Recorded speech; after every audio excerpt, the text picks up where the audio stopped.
14장 3절 말씀 잠시 드리겠습니다. 유월절과 무교절을 어제 언급을 했었습니다. 대제사장들과 서기관들이 예수님을 잡기 위해서 등장을 했고요. 이들이 예수님을 잡아야 하는데 이제 큰 명절을 앞두고는 잡지 말자라고 결의를 합니다. 왜냐하면 이들은 공의를 따르거나 정의를 따르거나 하나님의 뜻을 구하는 것이 아니라 밀란이 일어날까, 자기들의 위치가 흔들릴까, 사람들의 그 여론이 어떠할까, 그러한 눈치만 보고 있습니다. 그렇게 눈치만 보면서 유월절과 무교절, 하나님께서 이스라엘 백성들을 구원한 민족적으로 크게 지키는 그 절기를 기억하며 예수님을 어떻게 죽일까라는 마음을 지금 먹고 있는 것입니다. 그렇게 이제 14장이 시작을 하면서 오늘 3절 말씀은 예수님이 한 집에 가서 식사를 하시게 됩니다. 그 집은 베다니 나병 환자 시몬의 집이다라고 고백을 하고 있습니다. 여기에서 이제 나병 환자는 이때 당시에 고칠 수 없는 병으로서 사회와 사람들로부터 격리되어서 생활을 했지요. 나병, 피부병이 걸리면 그 사람이 입었던 옷이나 머물렀던 자리나 침구 등을 건드는 것만으로도 부정하다라고 여겨왔기 때문에 그 사람은 완전히 격리되어서 생활을 할 수밖에 없었습니다. 뭐 지금처럼 2주 격리, 1주 격리 그것이 아니라 이 사람 인생 자체가 격리되어서 가족으로부터, 친구로부터, 사회로부터 떨어져서 살 수밖에 없었지요. 그런 이 시몬을 예수님이 고쳐주시고 회복해 주신 것입니다. 완전하게 고쳐주셔서 그냥 단지 피부병을 고쳐주신 것뿐만이 아니라 이 나병 환자 시몬에게 있어서 예수님은 어떤 치병 활동으로 병만 고쳐진 것이 아니라 친구가 되어주신 것이에요. 친구가 없는 그 상황 속에서 친구가 되어주시고 이제 아무것도 할 수 없는 사람이, 무능했던 사람이 일을 할 수 있는 유능한 사람으로 되어진 것입니다. 그렇기 때문에 이 시몬에게 있어서 예수님은 정말 인생의 구세주와 구원자가 되어진 것이지요. 몸이 치료되어진 것을 넘어서 친구가 되어주시고 지금 이제 같이 식사를 했다라는 거예요. 본인의 집으로 초대를 해서 식사를 했다. 친구가 되어주고 가족이 되어주고 이제 일을 할 수 있도록 그렇게 해 주신 것입니다. 온전히 고쳐주시고 회복하게 해 주신 것입니다. 그 시몬의 집에서 식사하실 때에 한 여자가 등장을 합니다. 여기에서 이 한 여자는 이제 요한복음 12장과 마태복음에 똑같이 나오는 그 사건 속에서 이 한 여자는 누구냐면 요한복음 12장 3절에 마리아입니다. 이 마리아는 이제 신약에 마리아가 여러 나오는데 여기에서의 마리아는 나사로의 이제 누이가 됩니다. 나사로는 병이 들어서 죽게 되어지고 그 죽을 때까지 예수님을 만나지 못하죠. 그래서 죽게 됩니다. 그래서 마리아와 마르다와 마리아는 장례를 준비하고 장례를 치르게 되지요. 바로 그 나사로의 장례를 치르게 됩니다. 그리고 그 장례는 완전히 끝나 무덤에 묻힌 후 4일이 지나도록 예수님이 오시지 않게 된 거죠. 그리고서는 등장하신 예수님께서 마리아야, 너가 부활을 믿느냐? 그 자리에서 부활을 가르쳐 주십니다. 그래서 죽으면 그렇게 나타날 부활하는 그 부활을 믿습니다. 라고 마리아가 이야기를 하고 지금 예수님을 믿으면 영원히 살게 될 것이다. 라고 가르쳐 주시면서 나사로야 나오라. 라고 무덤 앞에서 예수님이 말씀하십니다. 그 말씀에 죽었던 나사로가 살아서 돌아오게 되고 생명을 다시 얻게 되어집니다. 그래서 오라비의 장례를 준비하던 모든 누이들이, 동생들이, 여동생들이 주님과 기뻐하게 된 것이지요. 그리고 나서 이 나병 환자 시몬의 집에서 같이 식사를 하게 됩니다.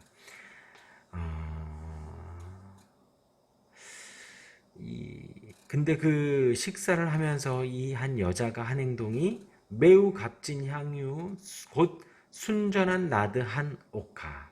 바로 그 옥합을 계속해서 수식을 하는 거예요. 정말 귀하다는 겁니다. 매우 값진 향유. 정말 값지다는 것이고요. 곧 순전한 나드한 옥합. 그것을 가지고 와서 그 옥합을 깨뜨려 예수의 머리에 부었다. 그러니까 그것을 와장창 깨뜨려서 부은 게 아니라 호리병처럼 생긴 그 호리의 주둥이를 깨서 그 위에 이렇게 부어준 것입니다. 이때 유대 관습 중에서 귀한 손님이 오면 향유를 부어주는 관습이 있었던 것이죠. 그렇기 때문에 이 여인이 예수님에게 무엇인가 발라주는 것은 전혀 이상한 행동이 아닌 거예요. 그런데 무엇을 발랐냐? 정말 매우 값진 순전한 나드한 옥합인 거예요. 그러니까 이제 그 다음에 보면 이 향유를 팔아 300데나리온 이상의 값을 받을 수 있는 것을 왜 예수님께 묻냐? 지금 이러고 있는 것입니다. 지금 이들의 이 모습들 말씀드린 대로 나병 환자 시몬 그리고 이 마리아 이들이 지금 예수님과 함께 식사를 하고 있습니다. 그 요한복음에 보면 예수를 위한 잔치다라는 표현이 나와 있지요. 그러니까 지금 이 나병 환자 시몬이 예수님을 초대해서 한 이 식사 자리 그냥 단지 예수님 피곤하시고 바쁘시니까 우리 집에 와서 식사 함께 하시죠. 그것이 아닙니다. 정말 인생이 죽었고 친구가 없고 왕따를 당하고 격리되어서 생활하는 그 모든 시간들 그 시간을 주님이 회복하여 주시고 치료하여 주시고 온전케 하여 주신 거예요. 그리고 그 첫 번째 친구가 바로 예수님이 되어 주신 것이죠. 지금 이 시몬에게 있어서 예수님은 인생의 진정한 구원자가 되어 주시는 거죠. 인생에 정말 건져주시는 그 구원자가 되어 주신 것입니다. 그 시몬이 예수님께 잔치를, 예수님께 식사 자리를 준비하고 그 예수님께 순전한 나단 옥합을 바른 그 마리아. 마리아는 또 지금 어떤 마음인 거예요? 그냥 가지고 있다가 부어준 것이 아닙니다. 자기의 정말 사랑하는 가족, 오빠가 죽어서 오빠의 장례를 준비했던 마리아가 그 오빠가 살아 돌아와 그 오빠와 같이 식사를 하고 있는 거예요. 이 예수를 위한 잔치라고 했는데 이제 시몬의 집에서 식사하실 때에 이 마가는 그냥 이렇게 식사하실 때에 이렇게 표현을 한 것입니다. 그러니까 뭐 약간 여담이지만 우리가 예배하고 식사를 지금 안 하고 있어요. 그러니까 약간 예배가 2% 부족한 느낌이에요. 함께 예배하고 그리고 그 자리에서 식탁의 교제를 같이 하는 것까지가 저는 예배의 완성이라고 예배의 마무리라고 믿습니다. 그것이 그냥 단지 우리가 밥을 한 끼 같이 먹는 것이 아니라 주 앞에서 같이 떡을 떼며 같이 근황을 묻고 성도의 교제를 나누고 말씀이 어떠하고 지난 한 주가 어떠하고 앞으로의 한 주가 어떠하고 그 모든 것에 대한 인격적인 교제가 식사 가운데 담겨져 있는 것이지요. 이때는 그러니까 성경 안에서의 식사의 의미가 그 모든 것이 포함되어져 있습니다. 하나님께 제사하고 같이 그 자리에서 식사를 하는 것, 그게 그 모든 것에 다 포함되어져 있어요. 이 나병 환자 시몬의 준비한 식사 자리는 그러한 의미가 되는 것입니다. 하나님의 아들로서 그분 앞에 정말 귀한 잔치를 준비해 준 거예요. 마리아가 가장 귀한 값진 향유를 부어드리는 것이 전혀 아깝지가 않은 거예요. 왜일까요? 오빠가 죽었다가 살아 돌아왔는데, 그리고 주님이 그냥 단지 말씀 전해주시는 선생님 랍비로서 지금 내 앞에 계신 게 아니라 죽은 내 오빠를 살려주신 전능하신 하나님이시오 하나님의 아들이신 그리스도라는 걸 믿기 때문에 그 향유가 300데나리온 한 노동자의 1년치 연봉을 다 갖다 부어도 전혀 아깝지가 않았던 것입니다. 정말 귀하고 값진 것을 부어서 주님 앞에 경외와 존경의 마음을 담아 하나님이십니다. 하나님의 아들이십니다. 라고 하며 부어드릴 수 있는 이 마리아의 마음은 정말 이 이후에 보면 주님이 칭찬하시죠. 칭찬하시죠. 그리고 그 잔치 자리를 집에서 준비한 이 시몬의 모습도 우리의 모습을 우리가 닮아야 하겠습니다. 주님 앞에 그 식사 자리를 준비하고 주님의 잔치를 준비한 것, 우리가 주님께 기도하고 주님을 예배하고 말씀 보는 그 마음 중심과 같아야 할 것입니다.